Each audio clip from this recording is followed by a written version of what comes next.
Now, if y'all want, we could go back through Ecclesiastes again. We could have a lot of fun with it a second time. Today, welcome to December, by the way.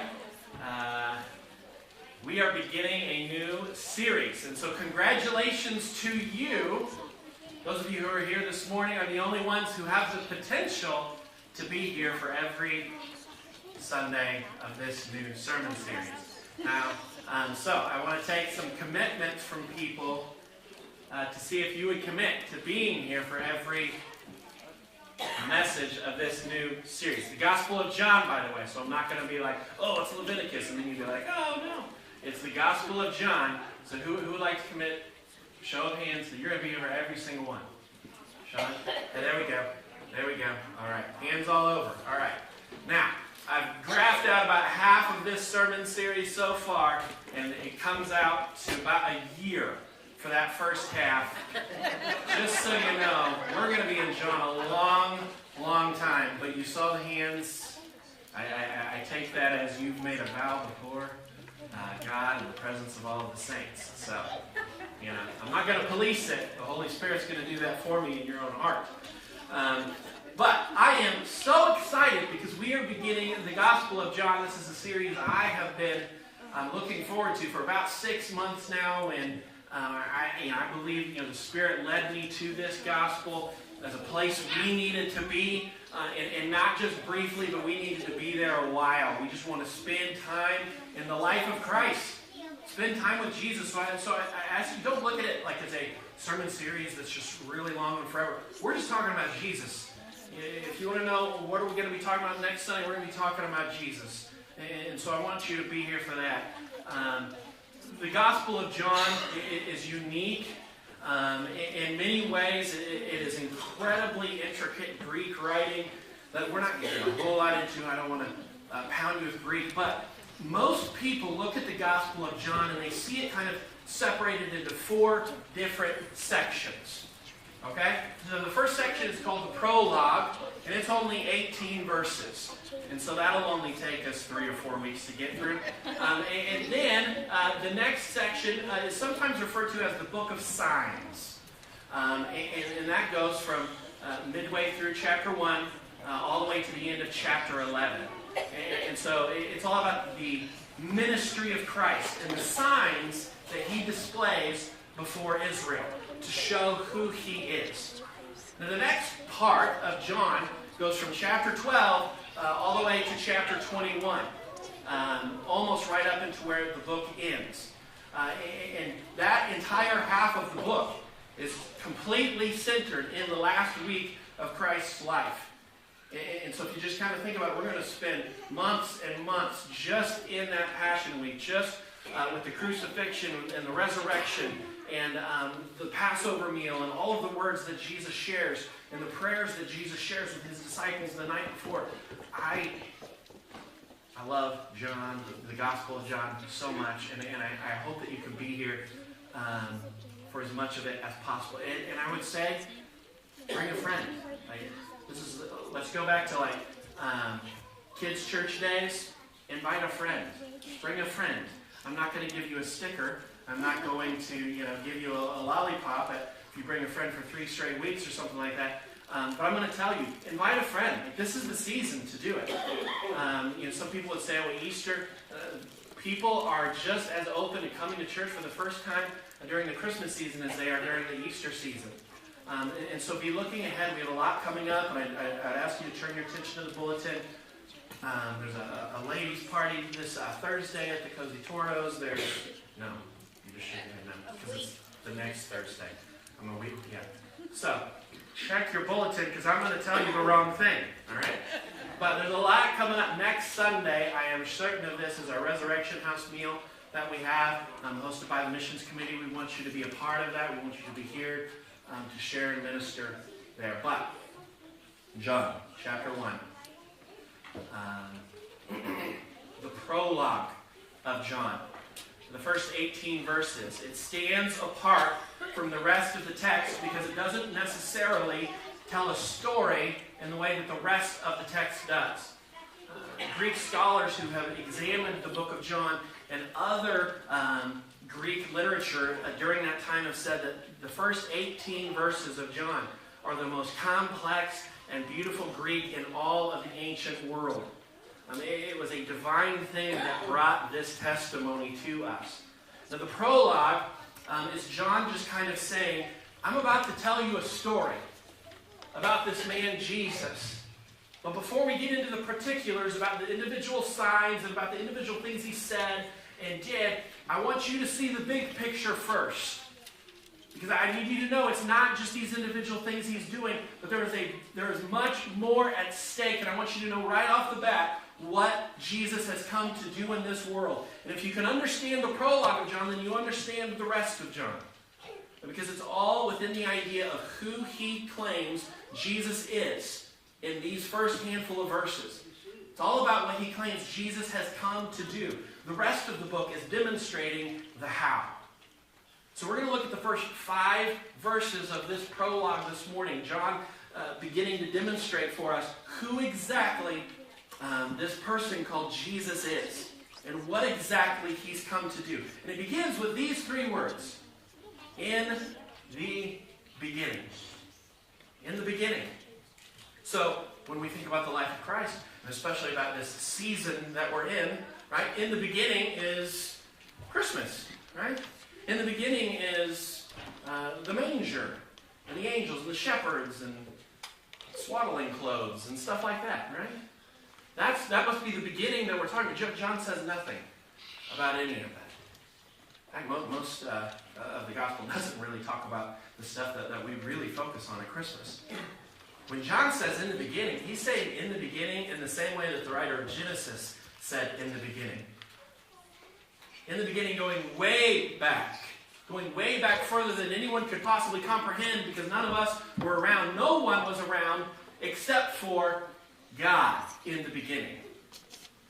One of the beautiful things about John is he goes to great extent to show you that Jesus is not just a man, he is indeed God.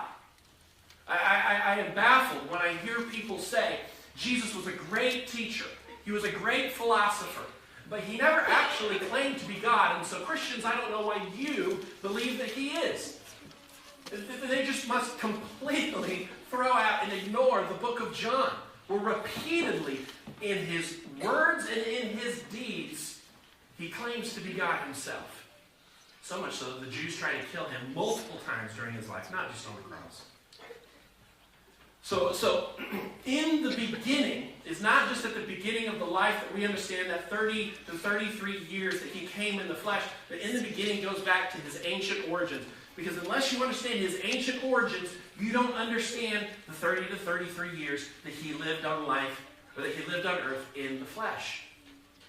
It's like any other story. If you don't understand the origins, the foundation, where it all began, you're really only seeing just a very small part of it, right? If you ask, like, what's the story of you and Heidi? Tell me about y'all's relationship. Well, I could tell you about, this, maybe since we moved to Chickasha, these 2.5 years that we've been here in Chickasha. And I could tell you about the trials that we have faced, how Taco Bueno was ripped away from us after living, coming here. And God says, yes, Justin, you're blessed in coming to Chickasha, and the sign that I will provide for you is a new Taco Bueno restaurant. And then how we wept and held each other when it closed 2 weeks ago. He didn't actually. I just wept and held myself. I could tell you about the last 2.5 years and Heidi's progress in her career and the things that have happened in this church and my kids in Chickasha schools and being closer to family. I can tell you about all that stuff. But, well, that's just scratching the surface. I really haven't told you the whole story of Justin and Heidi unless I go back to the beginning.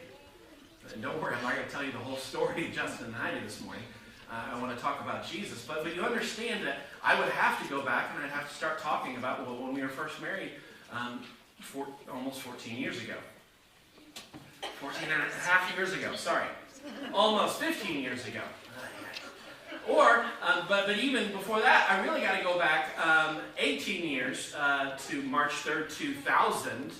Thank you, head nod there. When I asked Heidi just to be my girlfriend at a Sonic on 12th Street in Moore, Oklahoma, the one that she worked at. I would drive like all the way across town, passing 2 or 3 other Sonics, and she couldn't figure out that I liked her anyways. I'd have to start there. But even before that, if you really want to know the true story of Justin and Heidi, I got to go back even further than that. I got to talk about growing up in church together. I got to talk about our families and just how that worked out, that we were at the same place at the same time, and how we both ended up going to the same college. I have to really go back to the beginning. The same is true of Christ. You can't just simply go back to when he's a little baby in a manger, in a stable, or in a cave. You got to go back to ancient origins. And that's where John takes us. He says, if you want to read along in John chapter 1, the first 5 verses, in the beginning was the Word. And the Word was with God. And the Word was God. He was in the beginning with God. All things were made through him. And without him was not anything made that was made. In him was life. And the life was the light of men. The light shines in the darkness, and the darkness has not overcome it. And this is where we're just going to be this week, in these 5 verses. And honestly, we could spend all month just in these first 5 verses. Everything that it tells us here about Christ, so quickly does he get to the main idea that he wants to tell you about who Jesus is. And if you say, well, he doesn't say Jesus, he just says the Word. You can fast forward, look ahead, verse 14, and he clearly identifies him. I'm talking about the Son. I'm talking about he is the Word. That's who I'm talking about. He gets right to the point. He was in the beginning. He was with God. He was God. He was with God in the beginning. In 3 different ways, he wraps up this idea that he is in God, that he is God, but in a way separately with God at the same time. It's this beautiful mystery that we call the Trinity. And don't be alarmed if that feels confusing to you, that he can be with God and that he can be God at the same time, because theologians have struggled for literally thousands of years to get their head around the idea of the Father, Son, and Holy Spirit being one and separate, but one God to be worshipped at the same time. And he's going to demonstrate that a few more times in the book of John, and that's where we'll spend a lot of time with the Trinity when we get there. But for now, John wants to say to us, he is God. And he was there in the beginning. And he was not just hanging around in the beginning. He was not just biding his time. He was active in God's plan from day one for this world. He was the one through whom God created the whole world. It says there is nothing that was made that was not made through him. Everything finds its source in the Word. The Word being the Son of God. The Son of God being Jesus Christ. Everything finds its source. Everything finds its origin in him. He is the one who creates it all. When we think about creation, when we think of God created the oceans, God created the sky, God created the stars, God created the birds and the trees and the dirt and all of these things, right? He created the animals, the elephants, the giraffes. He created humanity and said it was very good. But I think we're short-selling the creator of the universe if we leave it at the things. If we do not also see that God's creative work wasn't just in the physical things that he created, but in the order that he destined for things to follow. And if you look back at that creation story, it's not just about the stuff, it's about the way he designs the stuff to work. One of them is that he puts man over all things, humanity over all things on earth. And he says we shall have dominion over them. God has dominion over us. We have dominion over all of these things. He creates this understanding that All knowledge will flow from me, and you will use that to administer it over the entire earth. Well, there's a lot there that we don't have time to unpack, but it's this idea that there's a created order to things. He creates the idea of a Sabbath rest. From the very beginning, he himself works for 6 days, and on the seventh day he rests, demonstrating for us that there is an ebb and flow to life. It cannot be constant work and busyness, but there has to be time to rest in him. He creates marriage and family. He creates what we call and feel towards one another, love. He created love that humans can share with one another in the beginning. And I don't know about you, but that's a whole lot greater than the trees. He created a way for us to hear from him. He created grace and mercy. Even from the very beginning when humans rebelled, he created a system by which sacrifice can remove sins. He was creating in the beginning, and in every moment since then, he's been creating opportunities for you and I to draw closer to him.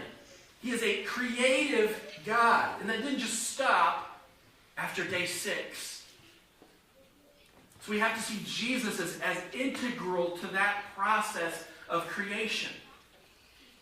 Hebrews says that God, if you just want to look it up later, Hebrews chapter 1 is this beautiful testimony about Jesus being the one through whom all things were made. How Jesus is exalted above all things by God himself. So we were made by him. He was there in the beginning. And then it discusses this element that we know as light. It says, in him was light, in him was life, and that life was light. Right? It talks about him being the source of life and him being the source of light. He looks down into a world and he gives it light. It's the first thing John says that he brings into the world. And what does Genesis say is the first thing that is brought into the world by God? Let there be light. But we can't just understand this in a physical sense. It's not just that he created a star that would give us light. He is looking down into a world right now full of darkness. Right? That's what it says. We're going to bring that passage up again. In verse 5. The light shines in the darkness, and the darkness has not overcome it. He created a world to be full of light. And when you hear the word light, I would like you to think of the word truth. Because those two elements share a whole lot in common. Light illuminates things. It helps us to understand and comprehend our surroundings. It lights the path that we must follow to reach God. It's all about truth being brought to us. He looks down into a dark world because that world has had truth destroyed. Truth has been taken out of the world that he looks down upon before he enters it in John chapter 1. It is a world of darkness. It is not the world that he created and designed, but it is a world full of sin and rebellion where truth is scarce. And so darkness reigns. He says, I'm going to bring life. I'm going to bring light into this world. I'm going to expose the dark places. I mean, think about the scarcity of truth, even now 2,000 years after Christ came to earth. I want to share with you, there's a lot of studies and results, and one of them is that decreasing over the years. But we've now reached a point where only 1/3 of Americans believe in absolute moral truth. Only 1 in 3 Americans believes that there are truths about morality that are absolute and unmoving. That means 2/3 of Americans believe that even in the most clear-cut moral truths, they cannot always be absolutely true. Right? So, adultery. So, rape. So, murder. So, idolatry. So, incest. So, fill in the blank. You cannot absolutely speak a truth about morality. That's what 2/3 of Americans believe about truth in this world. In fact, if you want to look just at the church, just at those who call themselves believers, 1/3 of all believers believe that as well, that there is no absolute truth. We are living in a different world than we even lived in 20 or 30 years ago. There's the head of Barna Research, his name is David Kinnaman. I want to read this. It says, he contends that research indicates a new brand of morality has evolved in America. He insists that Christianity has, for the most part, been removed as the culture's moral norm and replaced with a new moral code, which he says consists of 6 tenets. And here are these 6 tenets. We're going to put them up on the screen. So these are the 6 principles by which he believes this new moral America exists. The first is the best way of finding yourself is by looking within yourself. So to find joy, to find truth, to find fulfillment and purpose in life, God is not the source of those things. His word, His wisdom is not the source of those things. I am the source of those things. I will find those things in myself. Second, people should not criticize someone else's life choices. And maybe for a second you think, oh yeah, I don't want people criticizing me. Think about the arrogance of that statement. If I were to make it, that I am above criticism in this world. I can choose any path, any branch that I want to go in my life, and I am immune from criticism in this world. I want to, leave my wife and my kids, and I want to go, just get hired on at a circus and travel the world searching for the magical beans that I think were hidden by a unicorn about 500 years ago in the Arizona desert. And if I find those beans, I'm going to rule the world. And you're not allowed to criticize that. You can't judge me, my life. Now I understand, the first part of that thought, that I don't get to judge and condemn others. God is the one who condemns and judges in that manner for eternity. But you better believe I'm going to be critiquing the decisions of my children. Which one? Oh, there's one over here. Who isn't even facing me, Leah. Critiquing your life right now. Oh, thank you. Beautiful smile. She's all right. We need each other to speak truth to each other. And when I come to a place in my life where I've decided, there isn't anything that can possibly be said to me that I need to hear, because all truth, all wisdom is found here anyways. Wow, danger. 3, to be fulfilled in life, you should pursue the things you desire most. That's just, that's just more of number 1. That nothing could possibly be more important than my desires.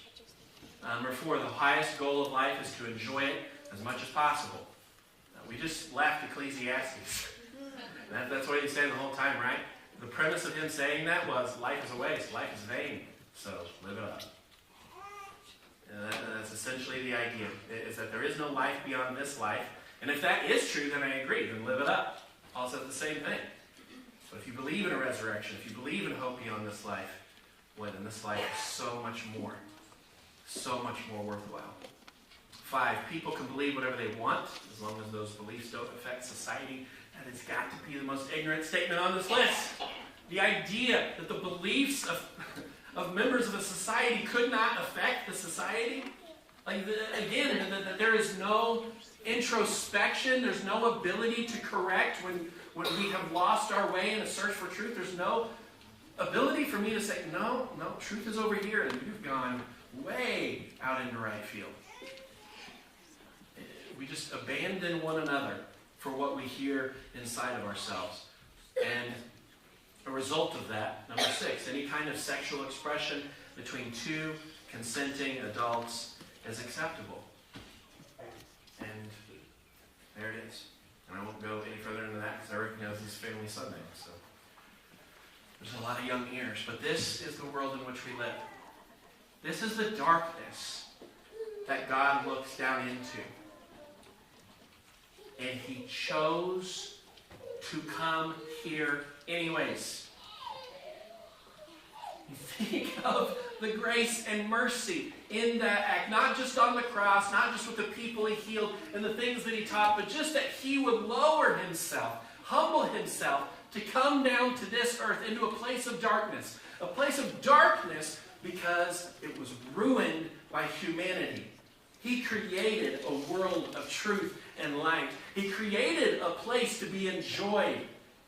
A place for a relationship with our Creator to be grown and fostered.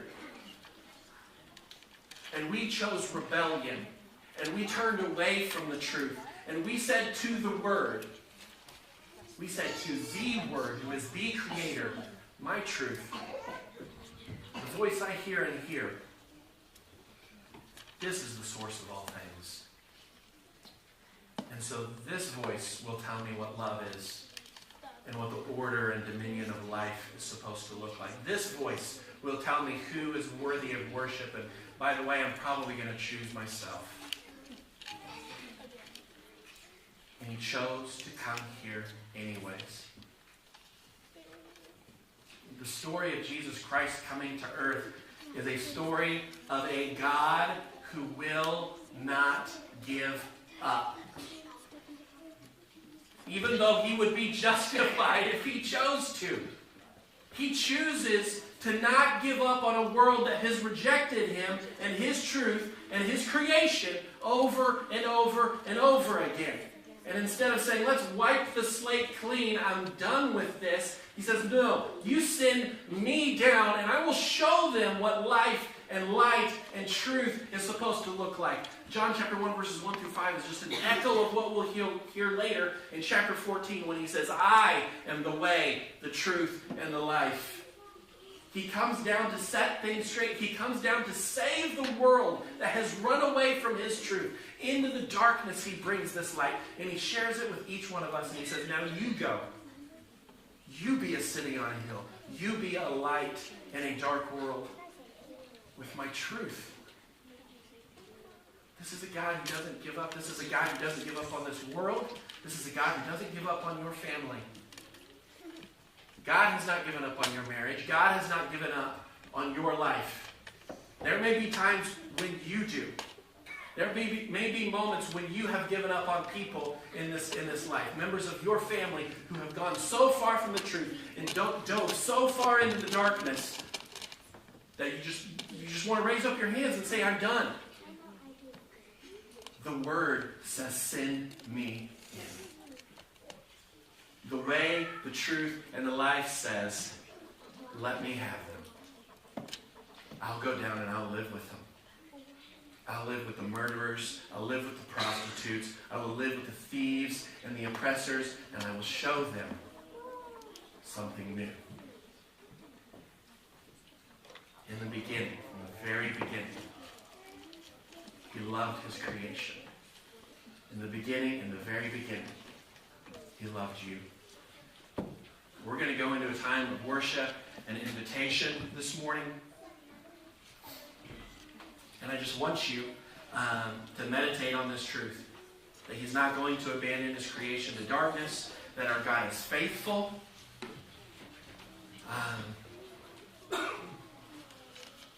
More faithful than we could ever be. He is faithful to a faithless people.